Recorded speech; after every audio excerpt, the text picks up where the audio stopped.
भारत की बेटी हूँ मैं, देखो मेरी शान। जीवन के हर क्षेत्र में किया देश का नाम।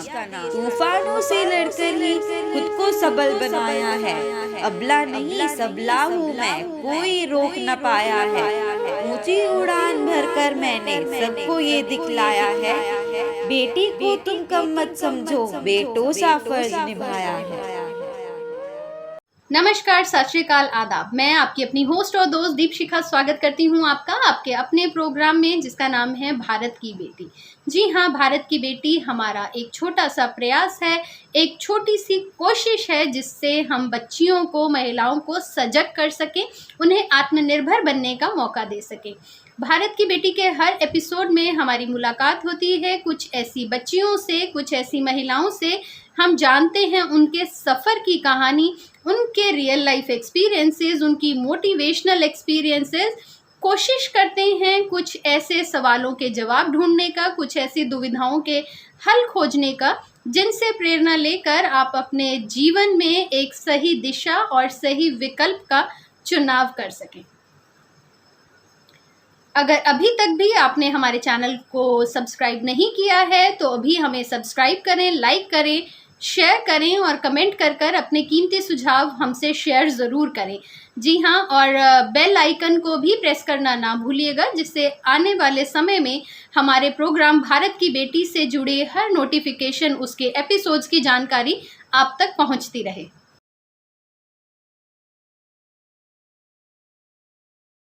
भारत की बेटी प्रोग्राम के आज के हमारे इस एपिसोड में हमारे बीच जो हैं, उन्हें हम हाल ही में जिस दौर से हम गुजरे हैं, या कहना उचित होगा कि अभी भी हम जिस दौर से गुजर रहे हैं, हमने उसमें एक ऐसे इंसान, एक ऐसे पेशे की बहुत ज्यादा अहमियत, या यूं कहिए कि सबसे ज्यादा अहमियत जो हमें उस टाइम पर महसूस हुई, वो थी हमारे फ्रंट लाइन वर्कर्स, यानी कि हमारे डॉक्टर्स की। जी हाँ, जिन्हें मंदिर में तो भगवान की तरह और अस्पताल में डॉक्टर्स जो हैं, उन्हें ही भगवान की तरह पूजा जाता है। अपने आप को ऐसे ही दूसरों के लिए समर्पित कर देने वाली डॉक्टर मेघना फडके आज हमारे बीच में है। She is an MBBS and paediatrics. जी ma'am, we welcome you on the show. Thank you so much. Ma'am, we welcome you on the show. बहुत बहुत शुक्रिया आपका कि आपने अपना कीमती समय निकाला और आप हमारे साथ जुड़ी हैं। आई एम श्योर आप जो भी अपना एक्सपीरियंस आज शेयर करेंगी, बहुत सी बच्चियों को उससे बहुत ही ज्यादा फायदा होगा और उन्हें एक सही दिशा भी मिलेगी। जी, मैं कहना चाहूंगी शुक्रिया आपके लिए कि मुझे मौका दिया ये प्लेटफॉर्म पे।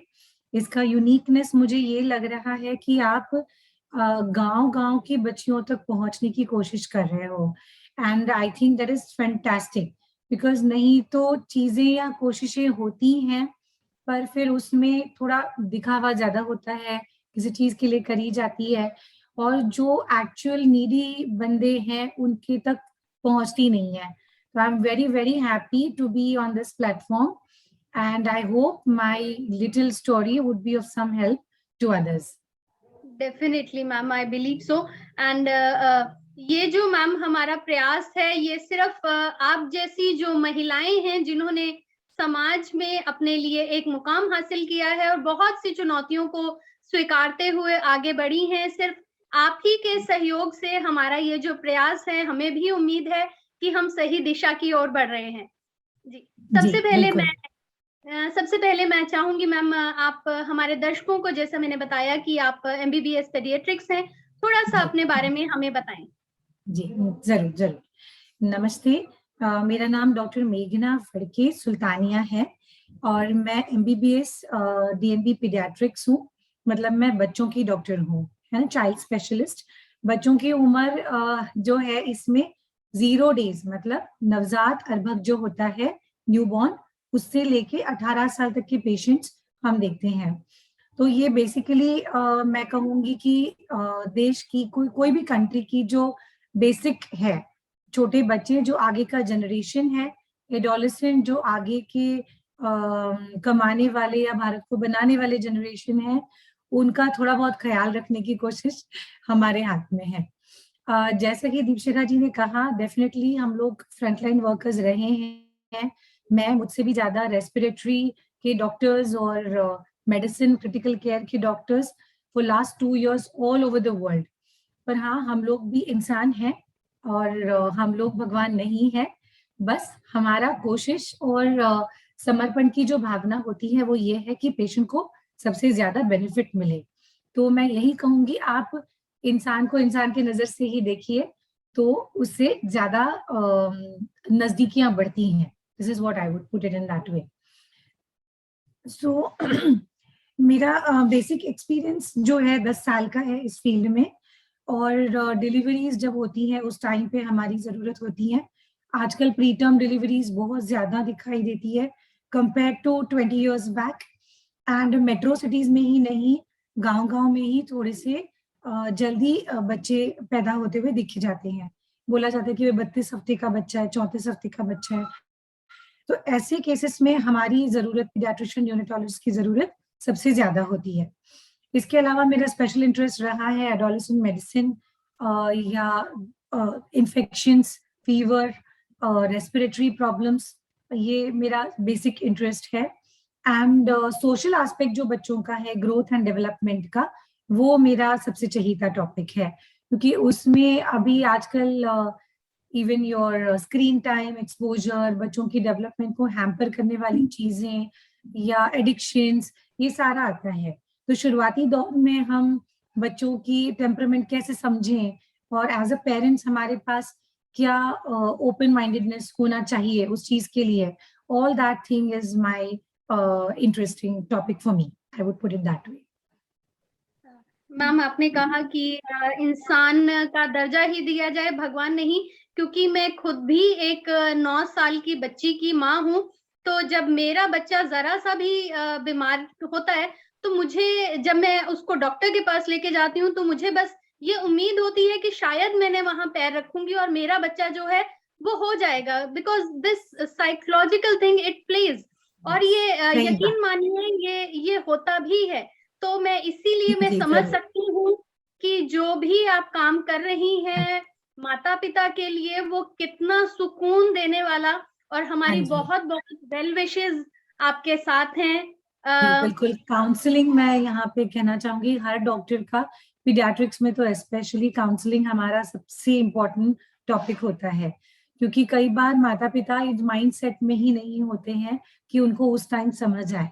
तो कई बार हमें 2 बार 3 बार सिमिलर चीजें डिफरेंट डिफरेंट टाइम्स में बतानी पड़ती है, so that they come on the same page.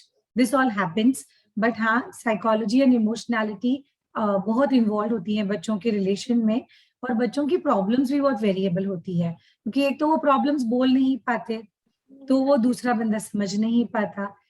Development का टाइम अलग होता है, कई बार उनको प्रॉब्लम होती है, ढंग से कम्युनिकेट नहीं कर पाते हैं, और जेस्चर्स से बताएंगे या कुछ और चीजें होंगे। सोशल इमोशनल प्रॉब्लम्स भी उतने ही ज्यादा होते हैं। जी बिल्कुल, कई बार हम ये नहीं समझ पाते कि वाकई जो बच्चा वो हमें बता रहा है वो कितना ज्यादा विश्वास करने लायक है। जैसा अब समय चल रहा हाँ है, जी।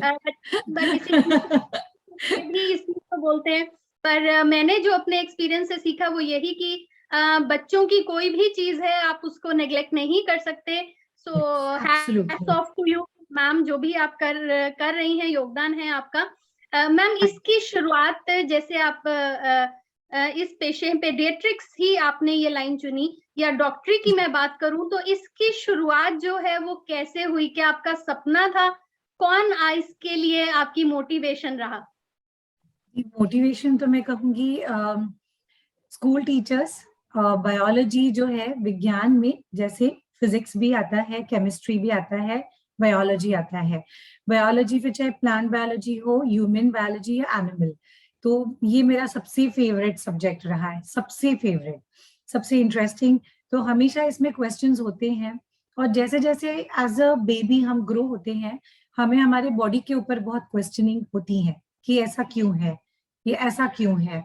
और फिर कहीं पे आपको आपकी सवालों को जवाब देने वाले मिलते हैं, लाइक आपके teachers, parents, at times relatives, at times cousins, जो बड़े कजिन्स हो।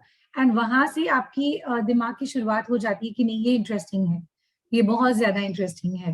तो 2-3 सब्जेक्ट्स थे जो मेरे बहुत चहीते थे, astronomy and biology and physics. तो फाइनली जब of course history to add on, history and geography, but the last जो मुझे रियलाइज हुआ कि मुझे क्या वो चीज है जिसके उत्तर ढूंढे बिना मुझे चैन नहीं मिलेगा, that was biology. It was very very interesting. Normally मैं बहुत डरपोक हूँ, पर जब मैंने फर्स्ट ह्यूमन देखा था, ह्यूमन बोन्स एंड एवरीथिंग पूरे लगाए हुए, तब मुझे 1% भी डर नहीं लगा था। My parents was so scared. सारे ही अमूमन नॉन डॉक्टर पेरेंट्स हैं, उनको बच्चा जाता है तब डर लगता है कि ये खुद का टेस्ट करना होगा, खून निकालना होगा, ये कर पाएंगे नहीं कर पाएंगे। 16-17 साल के लड़के बच्चे होते हैं, बट मुझे ऐसी कोई भी चीजों में डर कभी भी नहीं लगा, क्योंकि ये this is what I wanted to know कि इसमें होता क्या है। And curiosity is was the driving force for me, and I think वहां से शुरुआत हुई। एंड फिर ह्यूमन बायोलॉजी का सुप्रीम डिग्री तो यही है, so that's how I got very much attracted to it. तो जब आपने इस करियर को परस्यू करने के बारे में सोचा, तो उस वक्त मैम किस तरीके की ऐसी पढ़ाई थी या किस दिशा की, और कौन से ऐसे सब्जेक्ट्स थे जो आपने चूज किए और आगे जाके आपने ये करियर ऑप्ट किया? देखिए, अभी as I said, science is very much important. Science की डिग्री तो मस्ट है। 12th साइंस के बिना आप आगे एमबीबीएस हो, या चाहे आपको इवन बीएससी जूलॉजी या बीएससी बॉटनी ऐसा कुछ भी करना हो, या करंट फेवरेट हॉट फेवरेट जो है बीएससी लाइफ साइंसेस, इसमें कहीं पे भी आप नहीं जा सकते। तो साइंस की डिग्री तो आपको मस्ट है। तो सब्जेक्ट्स तो आपको 8 से ही पढ़ने हैं। कभी भी कोई भी, मतलब अगर मेरी स्टोरी में से अगर जो मुझे लर्निंग हुई है वो ये है कि आपको 8-9 स्टैंडर्ड तक पता होना चाहिए कि आपको एटलीस्ट ब्रॉडली क्या अच्छा लगता है। Is it maths, is it more of biology, is it more of physics, is it more of arts. तो ये आपको अगर पता हो तो फिर आप अपना बिल्टअप वहां से कर सकते हो। तो उस पर्टिकुलर चीज में आगे सब्जेक्ट्स और उसकी आगे नॉलेज थोड़ी सी लेनी चाहिए। आजकल कॉमन एंट्रेंस एग्जाम सब जगह हुए हैं, तो 10th के मार्क्स, 10th के बाद 11th-12th की एजुकेशन बहुत मैटर करती है। तो इस टाइम के बाद में फिर आपको एंट्रेंस एग्जाम के लिए भी तैयारी करनी होती है, जिसके लिए फिजिक्स, केमिस्ट्री, बायोलॉजी, मैथ्स, ये 4 सब्जेक्ट्स तो आपको साइंस की कोई भी ब्रांच में चाहिए ही चाहिए। And from there you can start. आजकल हमारे टाइम पे books was the only source, I would say, because I am 2001 मेरी एंट्री हुई थी। I am 12th pass out में 2000 की हूँ। तो कंसिडरिंग दैट, अभी तो आपका media has change so much कि इनको कहीं से भी मार्गदर्शन मिल सकता है। फिजिकल टीचर ना हो तो आप डिस्टेंट लर्निंग के द्वारा, जूम मीटिंग्स हो या कोई कोर्सेज हो, ऐसे दूसरे सिटी के टीचर से भी आप लर्निंग कर सकते हो। सो मुझे लगता है कि this is the most wonderful thing. And Covid के बाद इसमें काफी ज्यादा एक्सप्लोरेशन हुआ है in terms of different apps and all. तो मुझे लगता है कि ये जो गांव में बैठे हुए बच्चे हैं, उनको अगर इन चीजों का रियलाइजेशन हो, and rather than gaming and all, if they put in there more efforts कि हम इसमें से कुछ एक्सप्लोर करें, तो मुझे लगता है कि वो बहुत अच्छा रहेगा, बहुत ही अच्छा। जी। सो मैम, जब आपने ये करियर ऑप्ट करने का सोचा, तो आपके परिवार ने भी आपको उतना ही सपोर्ट किया या आपको कुछ चुनौतियों जो थी उनका सामना करना पड़ा? नहीं, मेरे परिवार का बिल्कुल पूरा सपोर्ट था। As I said to few of your colleagues, I am completely brought up in a Maharashtrian family. तो मेरी mother is working and she was an officer in bank. At times she used to be in charge of the branch also. My father was senior manager in a bank. So all my uncles and all are very well educated. And हमारे यहाँ पे बिल्कुल भी कोई दूजा भाव नहीं है कि बेबी गर्ल है या बेबी बॉय है।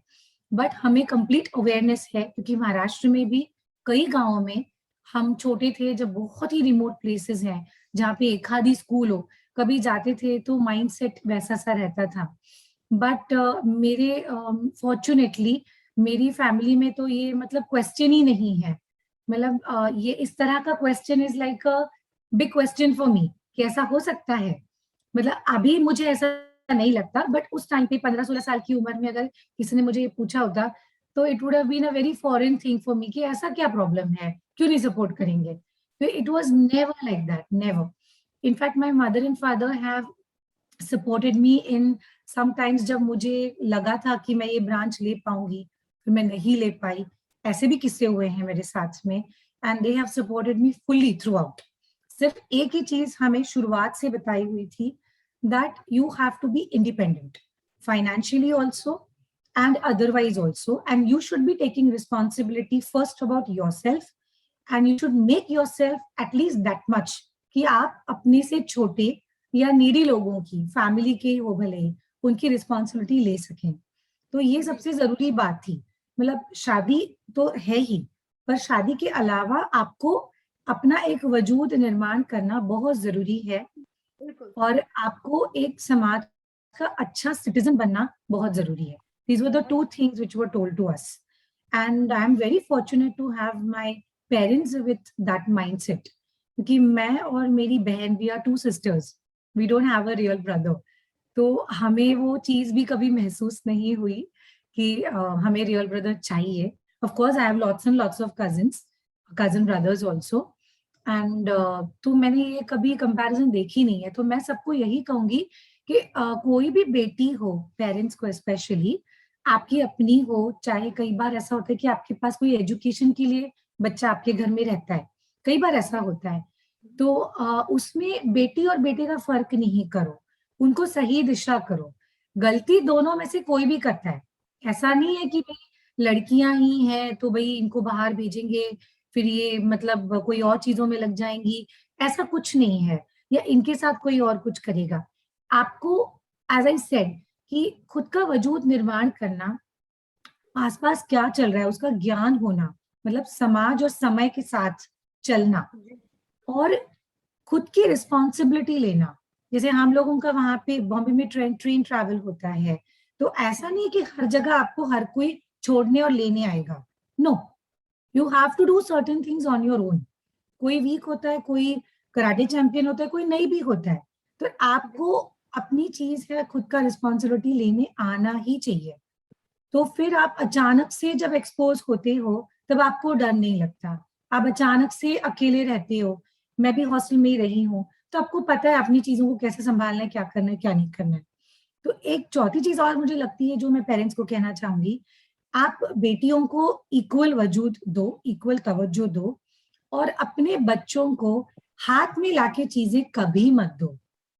मतलब वो पढ़ाई कर रहे हैं तो आपने खाने की डिश बगल में रखनी है, नो, नॉट एट ऑल, बिल्कुल नहीं। आप उनका एक समय बनाओ कि ये टाइम खाना खाना है, खाना रेडी है, आप बिजी हो, आप अपना काम करो, उनको अपने आप से लेने दो। ये बहुत जरूरी है। In many parts of India it is so common कि आप घर में चीजें आप उनके हाथों में जाके देनी है, because they are studying, fine, they are studying for themselves, they are supposed to, that's how it is. And आप उनको अपने रोज के कामों में भी उन्होंने हाथ बटाना चाहिए।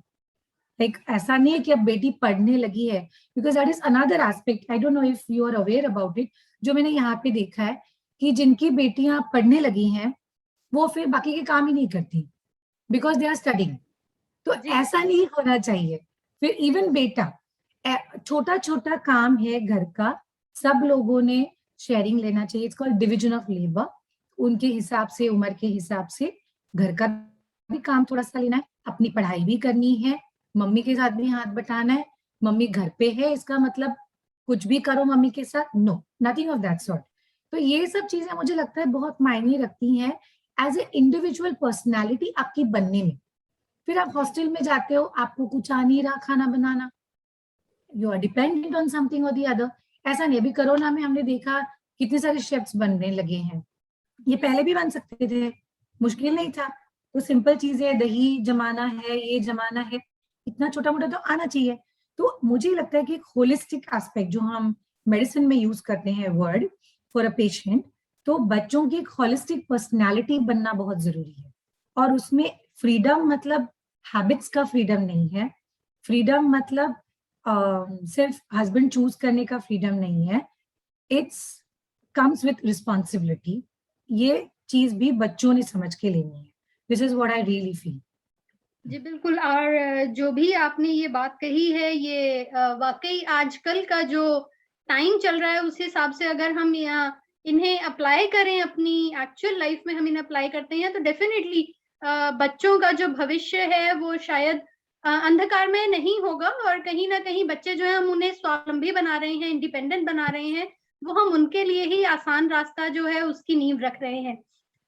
तो मैम, जैसे आपने बताया कि आपने ये पेडियाट्रिक्स वाली जो ब्रांच थी, आपने इसी को क्यों चुना?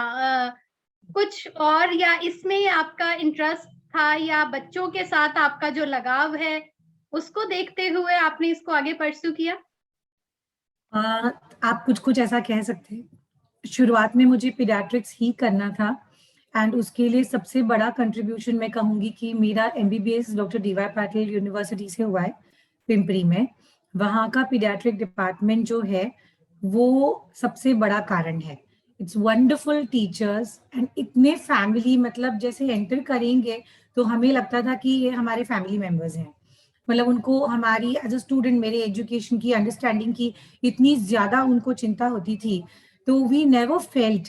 एंड आई थिंक वहां से शुरुआत हुई। वहां पे जो मेरे टीचर्स थे, डॉक्टर प्रमोद जोग, डॉक्टर आगर खेड़कर, मैडम्स थी, उन्होंने बहुत ज्यादा कंट्रीब्यूशन किया है। मेरी एक बहुत अच्छी दोस्त है, उनकी ममा है doctor Anuradha Phadke Naradikar. She is a paediatrician in Pune. I have seen her working and balancing her house and the hospital. And she was again one of my, you can say कि I looked up to her कि हाँ, this is the way. क्योंकि कहीं ना कहीं आप सारा काम देखिए एज अ लेडी नहीं कर सकते हो। आप कितना भी बाहर जाते हो, आपका डॉक्टरी स्पेशली ऐसा पेशा है, या मैं कहूँगी जो ऐसे पेशे में है जहाँ पे नाइट ड्यूटीज होती हैं, फिर वो कोई भी पेशा हो, उसमें लेडीज के लिए थोड़ा मुश्किल होता है। But I looked at her and मुझे लगा कि नहीं, ये हम कर सकते हैं। फिर भी मेरी फर्स्ट अपॉर्चुनिटी मुझे पीडियाट्रिक्स में नहीं मिली थी बिकॉज एग्जाम सर का ही होता है, पर सेकेंड टाइम में मुझे मिल गया था and I was extremely happy about it. क्योंकि नाइट ड्यूटी में बच्चे हमारे गोदी में भी खिले हैं। बहुत अच्छा एक्सपीरियंस है। I could not share that photograph with you, I share it with later. Around 10 years back, अभी कुछ महीने पहले, मैंने मुंबई एयरपोर्ट पे मैं काम के लिए गई थी घर जाने के लिए। रात को 11 बजे I met one tall 11-year-old boy and the mother came and she said कि आप मेघना हो ना? तो मुझे 2 मिनट, मदर को तो मैंने पहचान लिया, बच्चे को मैं 2 मिनट पहचान नहीं पाई बिकॉज वो बहुत छोटा था। Lilavati hospital and research centre Bombay, वहाँ पे मेरा पीडियाट्रिक्स हुआ है। वहाँ पे एक बहुत ही senior most and very renowned doctor हैं, डॉक्टर करमरकर, उनके पेशेंट थे ये, पीडियाट्रिक सर्जन। एंड इनको हमने पीडियाट्रिक्स की तरफ से देखा था। But she remembered and I was just a resident doctor that time, and she wanted me to meet the boy who has now grown up to 11 and 12-year-old. And I think it was a wonderful experience. And I feel that this branch is a giving branch. हम लोग कम कर रहे हैं बच्चों के लिए, जब वो बड़े हो जाते हैं ग्रोइंग एज में और बहुत अच्छा परफॉर्म करते हैं, उससे बड़ा सुकून कुछ नहीं हो सकता। जैसे बहुत सारे बेबीज हैं जो अभी मेरे पास फोटोग्राफ्स आते हैं जो बड़े हो गए हैं, and I feel so nice about it. God bless all of them. Ma'am, I can relate to it. My daughter, who's just 9, I told you, and जब भी उसका she just loves her doctor. जो उसके doctor हैं, doctor Manoj, he is in Mohali. I'm from Mohali. So वो जब भी उनसे मिलना होता है, she's so excited because वो जो उसका और वो जो डॉक्टर का कनेक्शन है, तभी मैंने आपको कहा कि मैं समझ सकती हूँ एक माता पिता के नजरिए से कि आप जो है वो क्या अहमियत रखते हैं हमारे लिए। तो मैम, जैसे अभी हमने देखा कि इतना जो था, ये एक बहुत ही जो डिप्रेसिंग टाइम था, कोविड का, बहुत कुछ हमने झेला, इसमें बहुत कुछ चीजों से हम लोग गुजरे हैं, बहुत कुछ अच्छी बुरी चीजें हमने सीखी हैं, देखी हैं। तो ये जो समय था आपका, ये कैसा गुजरा, और थोड़ा हमें वो भी बताइए जरूर। जी। देखिए अभी का जो समय गुजरा है सच में it was very very depressing addition to it unpredictable. मतलब कुछ समझ आए, कंप्लीटली नया डिजीज था, उसमें रोज कोई ना कोई स्टडीज या कहीं ना कहीं कंट्री से या स्टेट से आती थे जिसके हिसाब से डॉक्टर्स यूज्ड टू बिहेव। 2021, हाँ, इस सेकेंड वेव जो इंडिया का था उसमें हमें थोड़ा बहुत तो अंदाज था। 2020 मैं कहूंगी कि अंधकार इट वाज। और उस टाइम पे जो भी लॉकडाउन लगा उस वजह से थोड़ी सी प्रिपरेशन तो हो गई कुछ हद तक। एंड उस टाइम पे मेरे ब्रांच से भी ज्यादा प्रॉब्लम जो है वो क्रिटिकल केयर मेडिसिन और रेस्पिरेटरी वालों ने झेला है। एंड उन्होंने सच में इस टाइम पे without even knowing about the disease, knowing कि वो इतना ज्यादा स्प्रेड होता है, पेशेंट्स देखे हैं, बहुत करेजियसली पेशेंट देखे हैं, अपनी खुद की फैमिली की परवाह ना करते हुए। ये मैं जरूर मेंशन करना चाहूंगी। मेरी ब्रांच में सबसे ज्यादा चुनौती भरा सेकेंड वेव रहा है। मैं फरीदाबाद से बिलोंग करती हूँ अभी, and I work at metro hospital sector 16 Faridabad. तो यहाँ पे हमें सेकेंड वेव में 2 महीने से लेके 16 साल तक अलग अलग टाइप के कोरोना पॉजिटिव पेशेंट्स मिले हैं। काफी मदर्स हैं जो डिलीवरी के बाद में इमीडिएटली उनके न्यूबॉर्न बेबीज हैं, उनको कोरोना का जो डायरेक्ट संसर्ग होता है वो नहीं, एंटीबॉडी वाला हम लोग इन्फ्लेमेटरी सिंड्रोम बोलते हैं, उस टाइप का छोटे न्यूबॉर्न्स को भी हो रहा था। बड़े बच्चों की तो मतलब गिनती ही नहीं थी, those who are coming with inflammatory syndrome. But छोटे छोटे बेबीज भी काफी हद तक, मतलब इतना कि हमें उनको वेंटिलेटर यूज करना पड़े, इतना तक के भी उन्होंने उनकी हेल्थ डिक्लाइन हुई थी। तो ये सब चीजें देखते हुए ये सेकेंड वेव बहुत ही भयानक गुजरा है। तो मैं यही कहूंगी कि इसके बाद वैक्सीनेशन जितना मैक्सिमम हो उतना अच्छा। बच्चों की भी वैक्सीन आई हुई है, अप्रूवल है, WHO का अवेटेड है, but there are 2 vaccine which are I think approved. तो वो प्रोसेस इंडियन गवर्नमेंट की तरफ से जब भी लागू होगा मैक्सिमम बच्चों ने उनका बेनिफिट ले लेना चाहिए। I think we are fortunate that in India so many vaccine companies are there, we should be really proud about that fact कि हम लोग वैक्सीन के लिए किसी और के ऊपर ज्यादा डिपेंडेंट नहीं है। तो I am just hoping and praying. But after corona यहाँ पे दिल्ली में एंड स्पेशली फरीदाबाद में डेंगू का बहुत ज्यादा प्रकोप है। तो फिलहाल पिछले 2.5 महीने से यहाँ पे डेंगू एपिडेमिक, टाइफाइड एपिडेमिक चल रहा है। अभी भी पेशेंट्स हमें काफी मिल रहे हैं, तो फिलहाल बच्चे काफी बीमार ही पड़ रहे हैं इसी चक्कर में। सो मैं यही कहूंगी कि वैक्सीनेशन के बारे में आप अच्छे से डिस्कस करो। It is a very nice primary prevention जहाँ पे डिजीज कम से कम आपको शरीर में आपके घुसे, इस तरीके का उसका मतलब चीज होती है, फाइटिंग पावर होती है उसमें। तो उसका मुझे लगता है काफी अवेयरनेस बट गांव में भी होना बहुत जरूरी है। With this platform I would want to even take an opportunity to say कि बड़ी बच्चियों का सर्वाइकल कैंसर का भी वैक्सीन आता है। तो वहां पे गांव में भी जो तालुका प्लेस है वहां के डॉक्टर से बात करके जो बच्चियां 10 से 14 साल या 10 साल के ऊपर हैं उनके लिए बच्चेदानी के मुख का जो कैंसर होता है उसकी वैक्सीन आप अपने बच्चियों को लगवा सकते हैं। So that is also very good point which I would like to put forward, क्योंकि उनके तक मुझे लगता नहीं ये अवेयरनेस कैंपेन्स कोई पहुंच पाते होंगे जहाँ पे आप ये प्लेटफॉर्म दे रहे हैं। जी जी बिल्कुल। धन्यवाद बहुत बहुत, ये जरूरी जो चीज थी ये हमें बताने के लिए। मैम, जैसे आपकी अपनी भी प्रोफेशनल लाइफ तो है ही, जो कि बहुत आप बिजी भी रहती हैं उसमें, और कई दफा शायद आप कुछ स्ट्रेस भी महसूस करती होंगी जिस तरीके के रूटीन आपका रहता है, दिनचर्या रहती है, तो आपकी पर्सनल लाइफ भी होगी। आई हाँ जी। तो आप इन दोनों चीजों को, एक हेक्टिक शेड्यूल और अपने एक कॉर्डियल जो है एटमॉस्फेयर, दोनों चीजों को इनको बना के रखने का तालमेल जो है, बैलेंसिंग जो है, वो कैसे करती हैं? बहुत ही मतलब मैं कहूंगी इट्स एन एवरीडे चैलेंज। ये तालमेल रोज ही करना है और थोड़ा सा कभी बिगड़ना है फिर उसको दोबारा करना है। It's like you know bed के ऊपर बेडशीट हम ठीक करते हैं ना, वैसा है वो, थोड़ी सी बिगड़ गई उसको ठीक करो।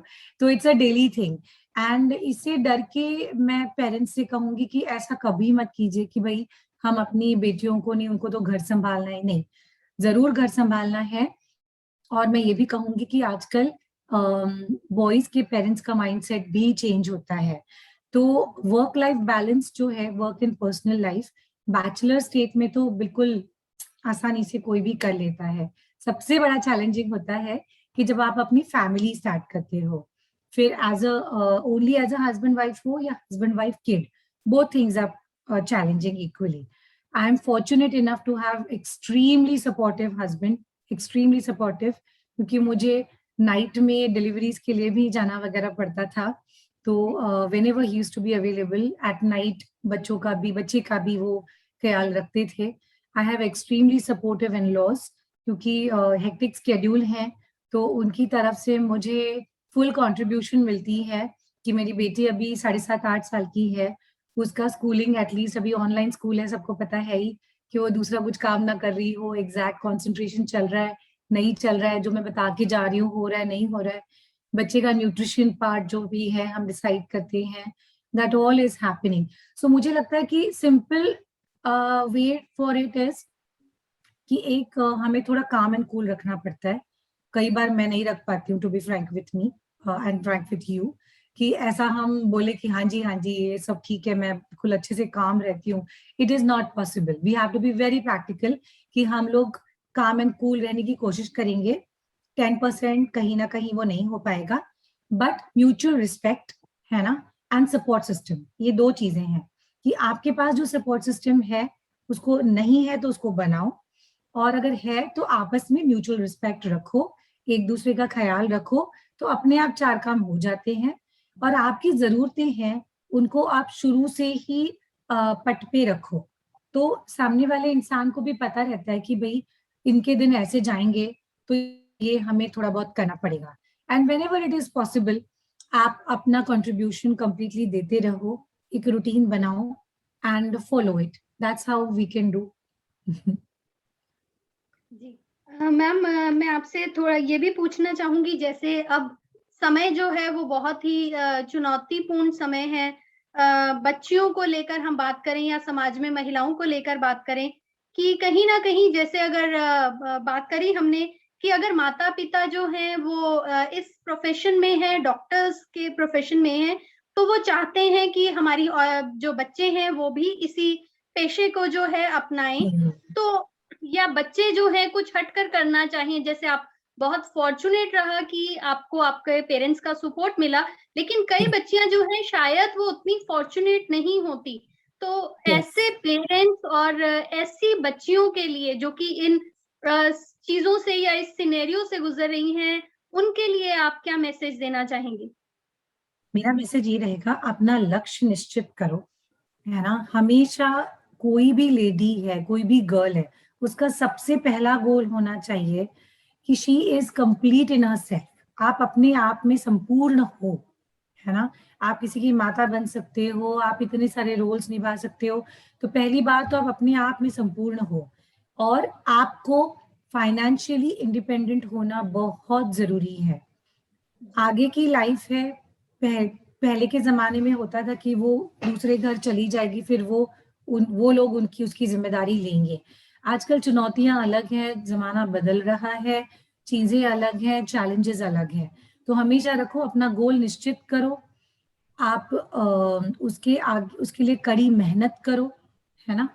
और तीसरी चीज मैं कहना चाहूंगी कि आपको अपना लक्ष्य निश्चित करने के बाद डगमगाना नहीं है। अगर हमारे पेरेंट्स सपोर्ट नहीं कर रहे हैं तो अपने टीचर्स से, अपने कलीग से सपोर्ट ले लो, है ना। एंड इससे आपको पता चल जाता है कि हम अपना काम कर सकते हैं। कई बार मैंने ऐसे किस्से देखे हैं कि लड़कियों ने अपने बलबूते पे परफॉर्म किया है एग्जाम्स में। अभी भी आप अगर देखेंगे आईएएस की एग्जाम हो या बाकी की हो, परसेंटेज रिजल्ट में लड़कियां आगे हैं।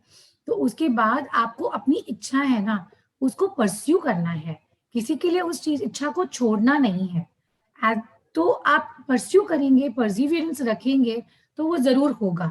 और जब वो होगा ना, तब यही माता पिता जो आपको मना कर रहे थे या कह रहे थे कि नहीं छोड़ो, उनको लगेगा नहीं, इन्होंने तो अपने आप पे कर लिया, ये कर सकती हैं, and that will make a difference. So take home message from my side is कि एक गोल निश्चित करो एंड उसको परस्यू करो, किसी के भी कहने में नहीं आओ, उसके लिए जो आपको मर्जी डायरेक्शन या हेल्प कोई करे वो ले लो, and just go on, you will rock definitely. जी जी बिल्कुल, एक दृढ़ निश्चय और दृढ़ संकल्प जो होना यस बहुत यस ज्यादा जरूरी है किसी भी दिशा में, जिंदगी में। वैसे भी आपके लिए एक दृढ़ निश्चय जो होना किसी भी क्षेत्र में आपके लिए बहुत ज्यादा जरूरी हो जाता है चुनौतियों का सामना करने के लिए। नहीं, और इच्छा मैम, प्रकट नहीं करी ना, तो फिर सामने वाला आपको बोलेगा कि नहीं चलो देखो आपके लिए रिश्ता आया है, आप अभी इसी को देख लो. आप इच्छा प्रकट करो, और जब तक आपकी कह दो कि भाई मेरी सैलरी आएगी ना, जब चालू हो जाएगी ना, उसके बाद ही आगे की चीजें आपको देखनी है. वो बहुत जरूरी है, बहुत बहुत जरूरी है. उससे जो कॉन्फिडेंस आता है ना, फिर आगे भी आपकी लाइफ में कॉम्प्लिकेशंस कम रहते हैं. कम रहती है बिल्कुल। आप अपने काम को, आप अपनी पसंद के काम को जिसको आपने खुद चुना है अपने लिए, आप उसे इंजॉय भी कर पाते हैं और आप उसमें अपना जो 100% है वो भी दे पाते हैं। जी. मैम, अभी अब इस समय को देखते हुए जो अब चल रहा है, ऐसा कोई बदलाव या कोई डायनेमिक चेंज, कोई ऐसा परिवर्तन किसी भी क्षेत्र में, किसी भी तरीके से आप चाहेंगी कि अब वो समय है कि ये बदलाव जो है अब आना बहुत जरूरी है हमारे समाज में? हाँ जी, हमारे समाज में ये बदलाव लाना बहुत ज़रूरी है कि बच्चियों को पढ़ाओ, आगे बढ़ाओ. बेटी पढ़ाओ तो चल ही रहा है, पर उनको थोड़ा-सा फ्रीडम दो कि वो अपने बलबूते पे खड़ी रहें, और उनको चहीती ब्रांच वो चूज़ करें. जैसे एस्ट्रोनॉमी हो, एस्ट्रोनॉट बनना हो, साइंटिस्ट हो. अगर हमने मंगलयान के टाइम पे भी देखा हो, तो वो जो बेसिक कोर साइंटिस्ट ग्रुप्स थी, वो सारी लेडीज थी, है ना. They were all sari clad and very nice Indian ladies. तो नहीं पॉसिबल है, मैं तो कहूंगी कि मेरे से ज्यादा आप उनको, एक उनकी पिक्चर थी, वो भी इतनी इंस्पिरेशनल थी कि इतने सारे मैसेजेस देती हैं कि आप घर का जो भी हो वो हो, बट आप इतना फिजिक्स में आगे जा सकते हो कि आप एक्स्ट्रा टेरेस्ट्रियल चीजों के बारे में भी सोच सकते हो. सो मुझे लगता है कि समाज में बदलाव आना बहुत जरूरी है, कि लड़की को इंसान की तरह देखें कि ये ह्यूमन बीइंग है, ये अपने आप को डेवलप करना चाहती हैं, एक परफॉर्म करना चाहती हैं. Other than women she has to take another role, and believe her that she will do it very nicely. And even if I say कि होम मेकर भी है कोई, तो उनको अपनी हॉबीज रखनी चाहिए. जरूरी नहीं है कि आपको 9 to 5 जॉब किसी क्षेत्र में ही करना है तो ही आप कुछ बनते हो. The question is about financial independence. जब आप सोचोगे कि 9 बजे 10 बजे तक मेरा घर का काम आप कंप्लीट कर लो, बच्चे थोड़े बड़े हो जाते हैं, आप साइमल्टेनियसली कोई हॉबी देख लो अपनी, उसमें एक्सेल करो. वो बहुत जरूरी है. एंड उससे एक तो आपका माइंड प्यूरिफाई हो जाता है, एज अ पर्सन आप डेवलप होते हो, और वो चीज बहुत जरूरी है, और जी, और इसीलिए कहीं ना समाज कहीं में बदलाव आपका आना चाहिए. जो जीवन है, आप बहुत ही ज्यादा एक डिसिप्लिन्ड जो लाइफ है, आप उसको भी फॉलो कर सकते हो कि आपको पता यस है मुझे किस तरीके यस से अपना समय है उसको मैनेज करना है, कैसे अपनी मैनेज चीजों करना को है. Manage yes. करना है। जी। जी. मैम, चलते चलते मैं आपसे जरूर पूछना चाहूंगी, कोई भी ऐसा मैसेज जो आप हमारी ऑडियंस है उन्हें देना चाहें, और हमारे इस प्रोग्राम भारत की बेटी के साथ जुड़कर आपको कैसा लगा? और जी, मुझे इस प्रोग्राम के साथ जुड़ के बहुत अच्छा लगा. एक्सट्रीमली एक्सट्रीमली थैंकफुल कि ये प्लेटफॉर्म है, जैसे मैंने कहा, ये रीजनल लोगों के पास जाएगा, और मुझे बहुत ही अच्छा लगा इस चीज को सुन के. मैसेज मैं यही देना चाहूंगी कि एजुकेशन प्यूरिफाइज योर माइंड. किसी भी हालत में अपना बेसिक एजुकेशन कंप्लीट करो. Have your dreams and go have your dreams and go ahead. That's it. Thank you so much ma'am, हमारे साथ जुड़ने के लिए, हमारे साथ इतने सारे अच्छे एक्सपीरियंसेस शेयर करने के लिए, आपसे मिलकर वाकई बहुत अच्छा अनुभव रहा हमारे लिए भी। We wish you all the very best. Thank you so much. Thank you. Thanks a lot. अगर आपको हमारा आज का ये वीडियो पसंद आया, आपको आज का ये इंटरव्यू अच्छा लगा, तो हमें सब्सक्राइब करें, लाइक करें, शेयर करें और कमेंट कर कर हमें अपने कीमती सुझाव ज़रूर दें। हम तहे दिल से इंतज़ार करते हैं आपके सजेशंस का, और हम उन्हें चुनौतियों की तरह लेते हैं और कोशिश करते हैं आपकी उम्मीद पर, आपके भरोसे पर खरा उतरने का। भारत की बेटी के अगले एपिसोड में फिर से मुलाकात होगी एक और बेटी से, एक और ऐसी सशक्त महिला से, या फिर एक स्टूडेंट से। जानेंगे उनके मन की बात। तब तक हमारे साथ बने रहिए, जुड़े रहिए, अपना ध्यान रखिए, सुरक्षित रहें, कोविड प्रोटोकॉल के नियमों का पालन करें। धन्यवाद।